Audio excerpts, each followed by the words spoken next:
Hey, well, I found a charger for my forklift so I can actually charge it off of solar. Look at that thing, just pumping 400 watts in just fine. But now I need some solar panels for this guy. So looking here on the side of this EcoFlow River, 25 volts, 12 amp max. So now just taking a gander through the warehouse here, do I have anything that would match that? I've got these brand new, these new to me Trinas, but those are 50 volt open circuit.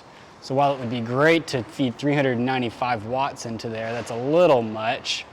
What else we got here? We've got these 320 watts, but those are like 40 volt, 45 volt, 33 volt, nothing. Oh yeah, this is one of the 45 volts.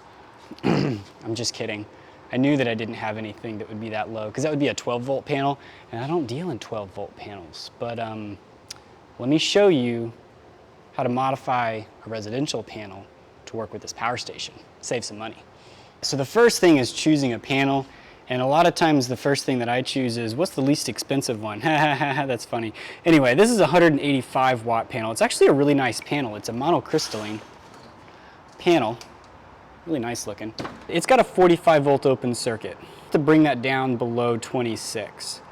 What's bugging me about it though is that this is enclosed. It's like an IP68 enclosure, and it's probably potted back there. So that's not going to work very well. What I need is something like this one. Notice how the junction box on this one's much more bulky and large, and as if it's from the 80s or something. So this guy, if we pop it open, and by the way, this is a 37 volt open circuit panel. A little closer to what we need, right? We pop this one open, we can see everything inside. And so what we have here is this solar panel is set up into 3 discrete columns of panels. So this is 2 columns down and up. This is 2 columns. This is 2 columns. Which means that this is about 12 volts, 12 volts, and 12 volts. So if we bypass this one, as if one of the bypass diodes was enacted all the time, was enabled all the time, then we could then have about 25 volts out of this panel between these terminals. But of course, we'll just bypass this. That way we can use the stock MC4 terminals and not have to rewire anything. So all we got to do is grab a piece of copper wire and stick it right in there.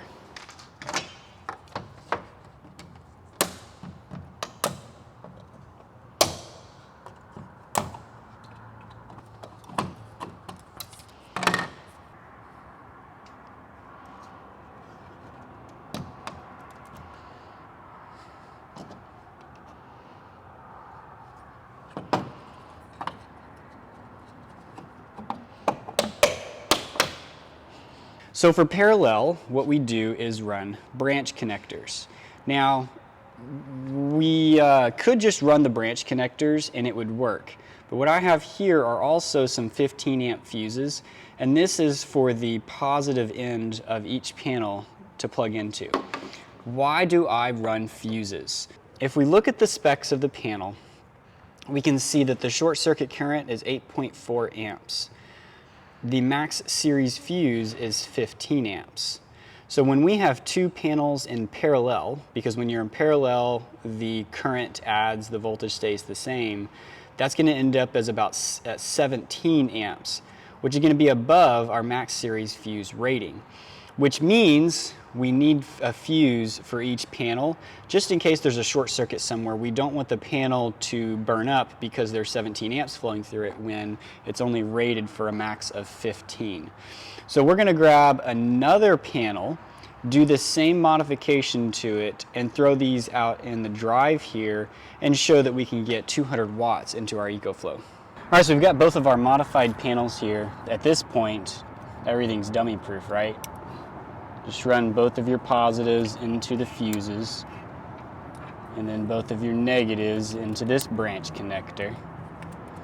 These connectors, we've got 25 volts and 2 times the current, which would be somewhere around 16 amps. Now you might say, well, that's more than what the power station says it can take, because this is going to do 12 amps max at 25 volts. But it's only going to bring in what it can use. it's okay to be a little over the current rating of the device. For example, Jehu Garcia does these all the time, where he just plugs in an extra battery to the side of his power station and it'll charge off of the large battery. So here we go. Now we just plug it in. Now we've got both panels set up. And we've got a theoretical maximum, right, a rated maximum of 300 watts from these two panels. But of course, they are used panels, so I figure 90% or so. And on top of that, you know, panel's not typically 100% efficient. Probably about 70 degrees out here, but it's morning sun, not afternoon sun. So we're over paneled a little bit. And we'll see here that we maxed out at 197 watts. Look at that. And that's what we wanted. Now, could we do more than that? No, because 200 watts is all that the power station will take, but it's got 300 watts available. And I'm going to show you, because like I said earlier, we're feeding a possible 16 amps into this, but you can see here that it's maxing out right around 12 amps. So it's current limiting on the input side to only allow 12 amps in order to get the 200 watts that it's rated for. So while these panels are so much larger than the super compact and efficient EcoFlow, these are efficient financially. I figure it's great if you've got the space for them. You're going to be throwing them in the backyard, or maybe hard mounting one on the roof of an RV or something. Maybe this would work. It's an option.